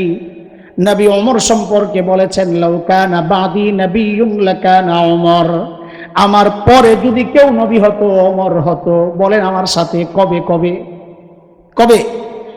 আমার পরে যদি কেউ নবী হতো ওমর হতো। বলেন কি কবে? তার মানে ওমর বুঝে গেছেন নবীর সাথে আমার সম্পর্কের লেভেলটা হচ্ছে বাদিয়তের, আগে আর পরে। নবী বলেন, ওমর আমি আগে আর আপনি পরে, আমি আগে আর আপনি। ওমর বুঝে গেছেন নবীর সাথে আমার সম্পর্কের লেভেল হচ্ছে, নবী বলেছেন ওমর আমি আগে আপনি পরে। আর আবু বকরের সাথে নবীর সম্পর্কের লেভেলটা অন্য উচ্চতায়। আবু বকরকে আল্লাহর নবী বলেন, আবু বকর আপনার সাথে আমার সম্পর্কের লেভেল কিন্তু বাদিয়তের না, আগে আর পরে না। ইন্নাল্লাহা মা'ানা, আপনার সাথে আমার সম্পর্কের লেভেল হচ্ছে মাইয়তের, আমিও আপনার সাথে, আল্লাহও আপনার সাথে। ওমর বলে, আমার সারা জিন্দেগির আমল লাগবে না, কারণ ওইটা দিয়ে পাইছি বাদিয়তের মুকুট, আগে আর পরের সম্পর্ক। ও আবু বকর ওই 3 দিন আমারে দিয়ে দেন, কারণ ওইটা নিলেই তো আমি মাইয়তের সম্পর্ক পাওয়া যাই, মাইয়তের মুকুট পাওয়া যাই, নবীর সাথে সাথে সম্মান আমি পাওয়া যাই। আল্লাহু আকবার। সাইয়েদনা আবু বকর এই কথা শুই না কি জবাব দিলেন। আহারে, আজ থেকে প্রায় 12-13 বছর আগে আমাদের হাকিমুল ইসলাম কারি তৈয়ব রহমতুল্লাহি আলাইহির একটা লেখায় যখন এই কথাটা পাই, আমি সাথে সাথে কেঁদে ফেলছিলাম। আহারে কি মানুষ আবু বকর, কি মানুষ আবু বকর। সাইয়েদনা আবু বকর জবাব দেন, ওমর বলেন কি আপনি, এই 3 দিন যদি আপনাকে দিয়ে দেই তো আমার আর থাকে কি বাইরে, আমার জীবনের চালানোই তো এই 3 দিন, জীবনে তার কিছু করতে পারি নাই।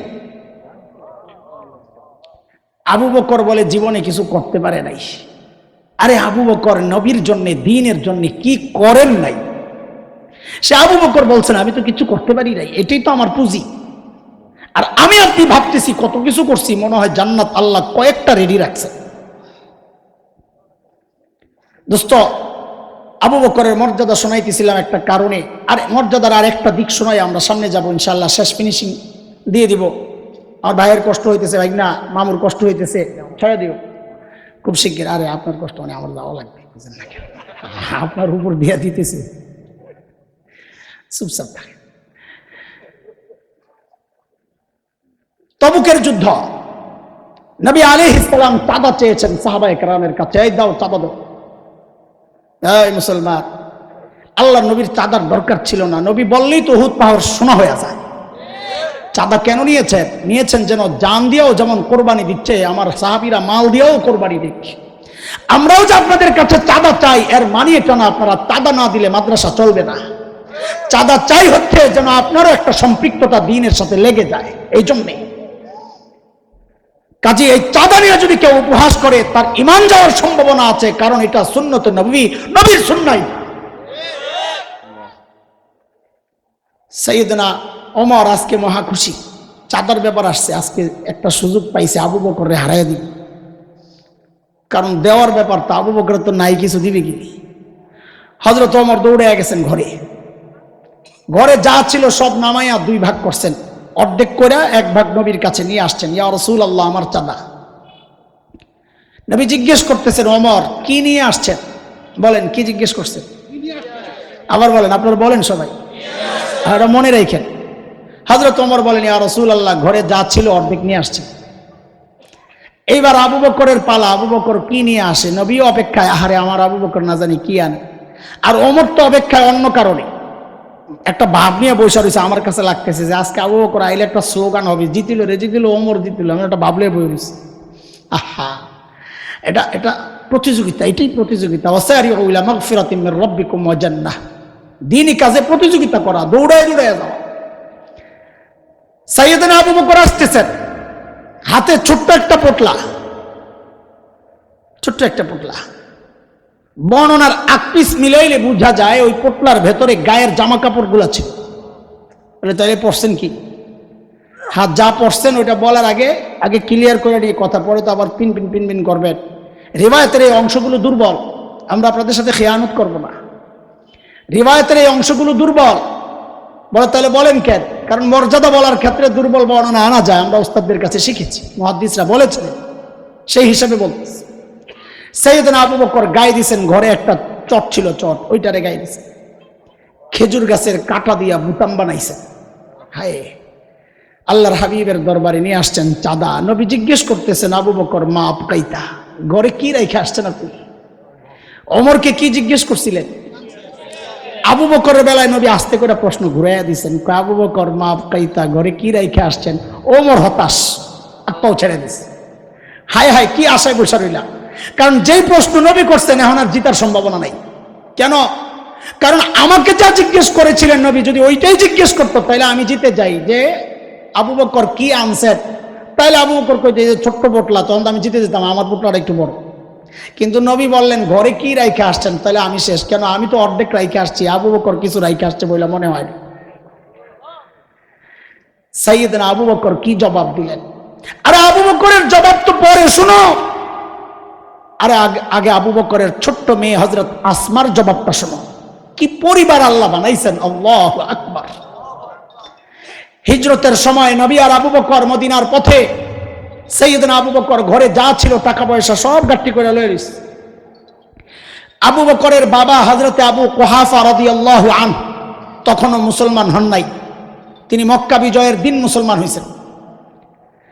ছেলের সাথে সম্পর্ক ছিন্ন, বয়কট, যেহেতু ছেলে মুসলমান হয়ে গেছে, খোঁজখবর লয় না, ঘরে আয় না, রাগ। কিন্তু যেই আবু বকর চলে গেছে, এখন তো ভিতরে ভিতরে জ্বলতেছে। ওই যে নাতিপুতি ঘরে, হারে না জানি ওগুলা না খাইয়া মরতেছে, কিছু তো মনে হয় রাইখে পায় নাই। দাদা তো, ওই দাদা করে জিজ্ঞেস করেন, ছেলে মেয়ের চেয়ে দাদার নানার এখন নাতিপুতির জন্য মায়া বেশি। আমার আম্মা বলতেন আসলের চেয়ে লাভের মায়া বেশি।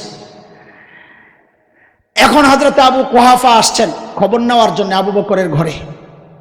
দরজা নক করে হযরত আসমাকে ডেকেছেন, দাদু ভাই, বাবা তো মনে হয় ঘরে কিচ্ছু রেখে যান নাই, কি লাগবে আম্মুকে জিজ্ঞেস করো না।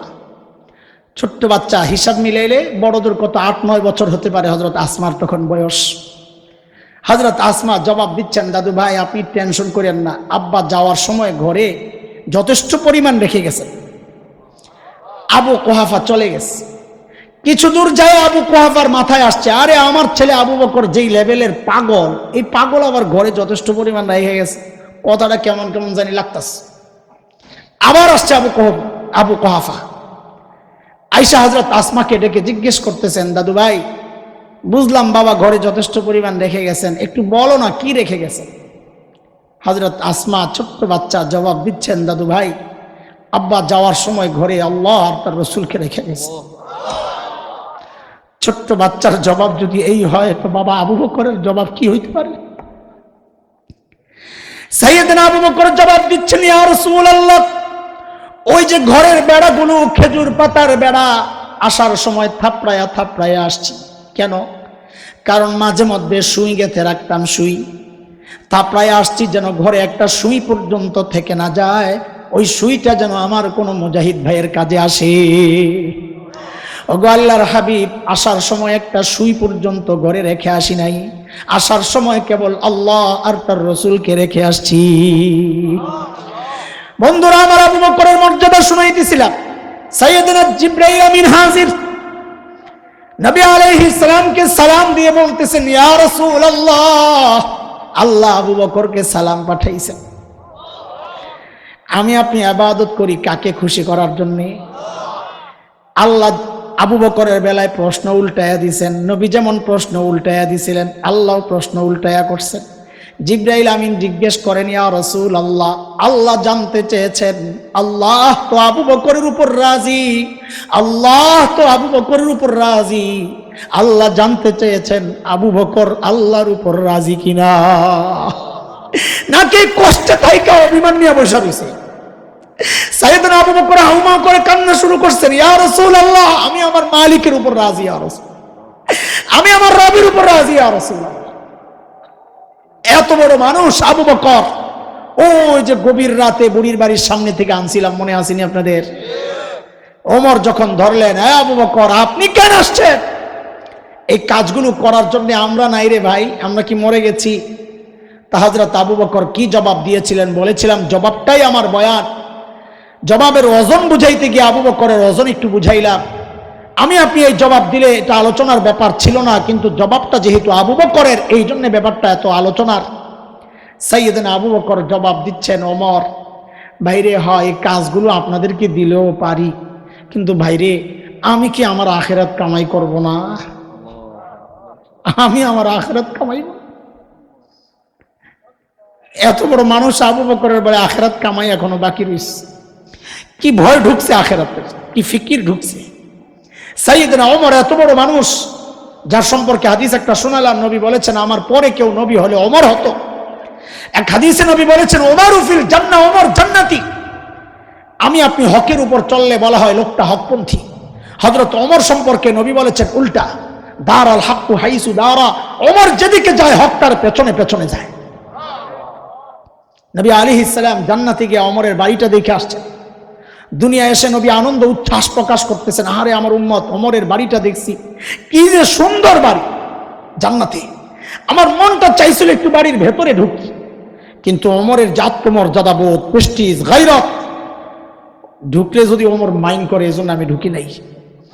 কারণ কারো ঘরে তো অনুমতি ছাড়া ঢোকা যায় না, নিষেধ, কোরআনের নিষেধ। সূরা নূরে আসছে, আল্লাহ তাআলা বলেন, ইয়া আইয়ুহাল্লাযীনা আমানু লা তাদখুলু বুয়ুতান গায়রা বুয়ুতিকুম হাত্তা তাস্তানিসু ওয়া তুসাল্লিমু আলা আহলিহা। নবী যখন এই কথা বললেন, সাইয়েদনা ওমর আহ্বান করে শিশুর মতো কান্না শুরু করছেন, আবিকা কিন্তু ইয়া রাসূলুল্লাহ আপনার সাথেও আমার আত্মমর্যাদা বোধ, আয় একটু ঢুকলেন না কেন আপনি? সেই ওমর এত বড় মানুষ, অর্ধ জাহান যিনি শাসন করেছেন, প্রায় 22 লক্ষ বর্গ মাইল। অনেকে হিসাব মিলায় যে পুরা দুনিয়ার অর্ধেক কি 22 লক্ষ বর্গ মাইল? না, তখন তো দুনিয়া পুরাটা আবিষ্কার হয় নাই, আমেরিকা আবিষ্কার, কত অঞ্চল আবিষ্কার হয় নাই, সেই হিসাবে 22 লক্ষ বর্গ মাইল, প্রায় অর্ধ দুনিয়া। এত বড় মানুষ, জান্নাতে নবী যার বাড়িটা দেখে আসছেন, জান্নাতের সুসংবাদ পাওয়া। ওমর মৃত্যুর সময়ের অবস্থা, আবু লুলু মাজুসির ছেলে বিষাক্ত খঞ্জর দিয়া যখন পেটের মধ্যে চালায়, নারী বুড়ি বের হয়ে গেছে হযরত ওমরের, কাপড় দিয়া পেঁচায়া মসজিদে নববীর ফ্লোরে শোয়া দেওয়া হয়েছে। হযরত ওমর বেহুশ, একজনের কোলে মাথা, একটু হুশ ফিরছে তো নামাজের খবর নিছেন। দিনের ব্যাপারে ওমর কতটা সিরিয়াস ছিলেন। ওই অবস্থায় দেখেন দরজার কাছে এক যুবক দাঁড়ায় আছে, কাপড় টাকনোর নিচে। ওই অবস্থায় ডাক দিয়েছেন, ওই কাপড়টা উপরে ওঠা। এরপর কি করলেন হযরত ওমর, আখিরাতের ভয় কিভাবে ঢুকছে ভিতরে। এরপর হযরত ওমর ওই কোল থেকে মাথাটাকে নিয়ে জমিনের উপর রাখছেন মসজিদে নববীর ফ্লোরে। ফ্লোর কি পাকা টাইলস করা, মোজাইক করা, কি কি। সাইয়েদনা ওমর জান্নাতের মেহমান, মাথাটারে নিয়ে জমিনের উপর রাইখা গালগুলাকে মাটির সাথে ঘষেন আর কান্দেন, ঘষেন আর কান্দেন, আর বলতেছিলেন, ওয়াইলুন লাকা ইয়া ওমর ইন লাম ইয়াগফির লাকা রাব্বুক। ওমর, তোমার রব যদি তোমাকে ক্ষমা না করে, ওমর তোমার জন্য ভয়ঙ্কর বিপদ কিন্তু অপেক্ষা করতেছে। সাইয়েদনা আবু বকর এত বড় মানুষ, জান্নাতের প্রত্যেকটা দরজা যাকে ডাকবে, আবু বকর আপনি এদিক দিয়ে আসেন, এদিক দিয়ে আসেন। সেই আবু বকর আখিরাতের ফিকিরে কি করতেন, পাগল। দূরে চলে যেতেন, নির্জনে যায় একা একা চিৎকার করে করে কাঁদতেন আর বলতেন, ইবনা আবি কুহাফা, এই আবু কুহাফার বেটা, তুই মানুষ কেন হইলি? তুই মানুষ কেন হইলি? এখন আল্লাহর আদালতে তুই কেমনে দাঁড়াবি, হিসাব কেমনে দিবি?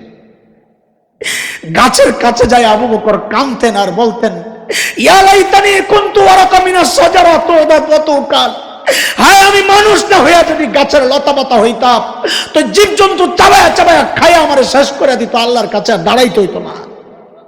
এখন দাঁড়ায় কি যাব? আরে ভাই, এরকম চিন্তা তো হওয়া দরকার ছিল আমার মতো জালিমের। কিন্তু আমাদের কারো চেহারার দিকে তাকাইলে তো মনে হয় না তার আখিরাতের ফিকির আছে। উদাসীন উদাসীন কেন রে ভাই? কে আমাকে গ্যারান্টি দিছে যে আমার মৃত্যু যন্ত্রণা হবে না? বলেন, কে গ্যারান্টি দিছে? আরে আবু বকর তো গ্যারান্টি পাওয়া মানুষ, আমাকে তোমাকে কে গ্যারান্টি দিল যে আমাদের কবরের আযাব হবে না? ওমর তো গ্যারান্টি পাওয়া মানুষ, ওমরু ফিল জান্নাহ আবু বকর ফিল জান্নাহ। আমাকে তোমাকে কে গ্যারান্টি দিল যে আমাদের কবরে যন্ত্রণা হবে না? কে গ্যারান্টি দিল যে জান্নাত পাওয়া যাবে? কে গ্যারান্টি দিছে? ভাবখানা এমন মরা এখন অনেক সময় বাকি আছে। আরে কে জানে এখানেও এমন মানুষ আছে যার কাফনের কাপড় দোকানে চলে আসছে।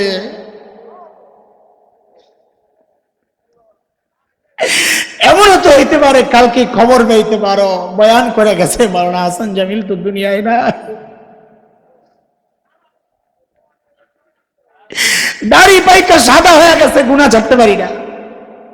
চুল পাইকা সাদা হয়ে গেছে, গুনাহ ছাড়তে পারি না। কবে ছাড়বে না? কবে ছাড়বো বলি? অথচ মালিক ডেকে ডেকে বলতেছেন, আলাম ইয়ানিল্লাযীনা আমানু আন তাখশা কুলুবুহুম লিযিকরিল্লাহ।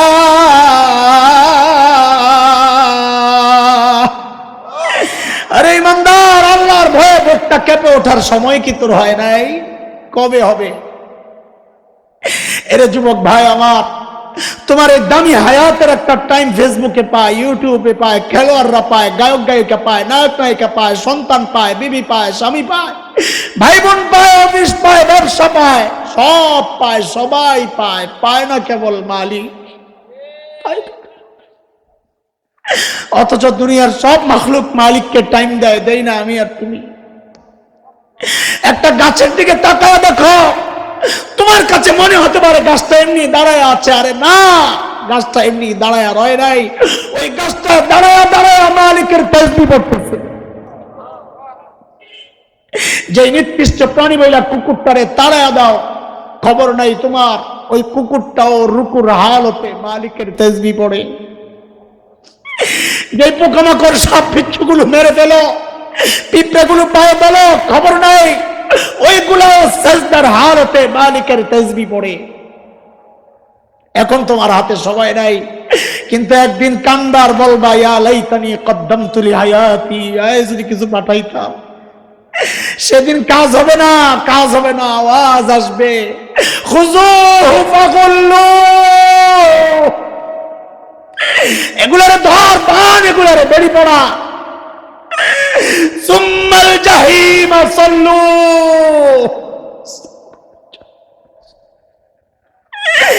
এনে হেসে নিয়ে জাহান্নামে নিক্ষেপ কর।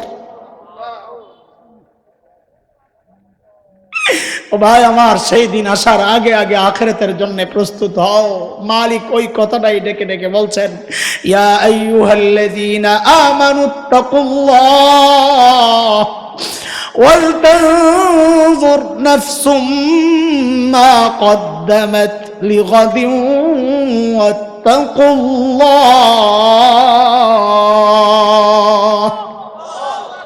প্রত্যেকটা মানুষের উচিত তার আখিরাত নিয়ে চিন্তা করা, যে হায় আমি আমার মালিকের সামনে কি পেশ করব, আমার পুঁজি কি, কামাই কি, সম্বল কি।